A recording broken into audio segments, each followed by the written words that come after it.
इश्क के 40 चराग। मुकम्मल उर्दू खलासा एलिफ शाफक। मुकद्दिमा इंट्रोडक्शन।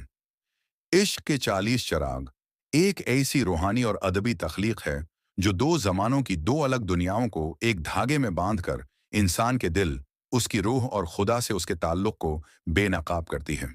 ये नावल बज़ाहिर मोहब्बत की दास्तान है, मगर असल में ये दिल की बीदारी, खुद आगाही, हकीकत की तलाश और इश्क इलाही की गहरी किताब है। मुसन्फ़ा एलिफ शफ़क़ ने उसमें मौलाना जलालुद्दीन रूमी और शम्स तबरीज़ की लाज़वाल रिफ़ाक़त और रूहानी इनकलाब को आज के इंसान के दिल से जोड़कर दिखाया है। बाब एक। एला रोबनस्टाइन।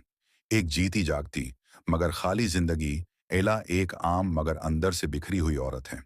तीन बच्चे, एक बेतौजा और बेवफा शोहर, बरसों से मोहब्बत और एहसास से महरूम दिल एला के सामने दुनिया की हर आसाइश है, मगर अंदर एक गहरा खला, एक खामोश चीख है। एक दिन उसे एक नावल स्वेट बलस्फीमी पढ़ने के लिए दिया जाता है और यही उसकी जिंदगी बदलने का आगाज बनता है। बाब दो। नावल की दुनिया। रूमी का बातनी सफर एला के हाथों में जो नावल है वो 13वीं सदी की दुनिया खोल देता है। इस दुनिया में रूमी एक मुअज़्ज़ज़ आलिम और खतीब हैं, लोगों के उस्ताद, मगर अपने दिल के मुसाफिर नहीं। ज़ाहिरी मकाम बहुत बुलंद, मगर अंदर की प्यास अभी बुझी नहीं। इसी वक्त कहानी में दाखिल होता है एक आवारा फ़कीर शम्स तबरीज़। बाब तीन। शम्स तबरीज़, दिल को रोशन करने वाला चिराग। शम्स एक ऐसा दरवीश है जो दुनियावी रस्म और रवाज से आज़ाद है। उसकी निगाह इंसान के ज़ाहिर नहीं, बातिन को देखती है। वो रूमी की जिंदगी में एक आंधी, आग और रोशनी की तरह दाखिल होता है। उसका मकसद सिर्फ एक है, रूमी को इश्क की हकीकत दिखाना। शम्स कहता है, इल्म तुम्हें ऊंचा दिखा सकता है, मगर इश्क तुम्हें खुदा तक ले जाता है। बाब चार। रूमी की तब्दीली। आलम से आशिक तक शम्स के साथ क़रबत रूमी को अंदर से बदल देती है।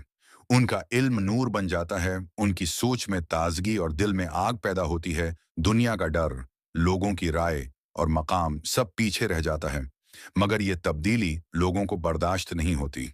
उनके मुरीद, बेटे और शहर के इल्मा शम्स से हसद और नफरत करने लगते हैं। आखिरकार शम्स गायब कर दिया जाता है। उसकी मौत जिस्मानी है, मगर उसका नूर रोमी के अंदर जिंदा रह जाता है। बाब पांच। इश्क के 40 चराग। 40 रूल्स ऑफ लव। किताब का असल मरकज शम्स के वो 40 उसूल हैं जिन्हें एलाबाद में इश्क के 40 चराग का नाम देती है। ये उसूल दिल को रोशनी देते हैं, नफ्स को पाक करते हैं और इंसान को इसके रब के करीब ले जाते हैं। उनमें से चंद बुनियादी चराग ये हैं। एक, खुदा मस्जिदों से पहले दिल में रहता है। दो, इश्क इंसान को जलाकर पाक करता है। तीन, इंसान के दिल को तोड़ना सबसे बड़ा गुनाह है। चार, हर रूह खुदा की तलाश में है। पांच, तकलीफ रूहानियत का दरवाजा खोलती है। छह, नफरत बुझती जाती है, मोहब्बत बढ़ती रहती है। सात, खौफ को छोड़ो, यकीन अख्तियार करो।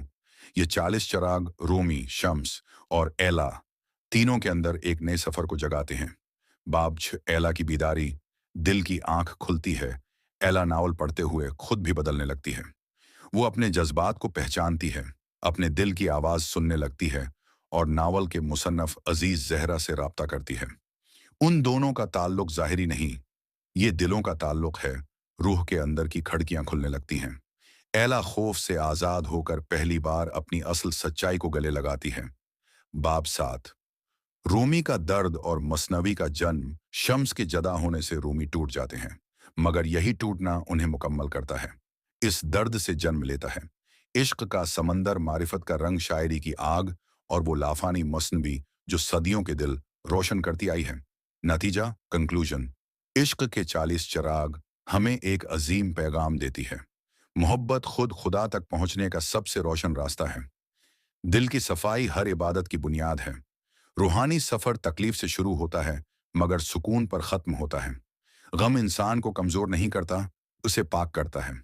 जो शख्स अपने अंदर के दिल को जगा ले, उसके लिए दुनिया की कोई जंजीर बाकी नहीं रहती। आखिरकार किताब सिखाती है, इश्क रूह का सफर है और जो चल पड़े वो कभी तन्हा नहीं रहता। दानिला।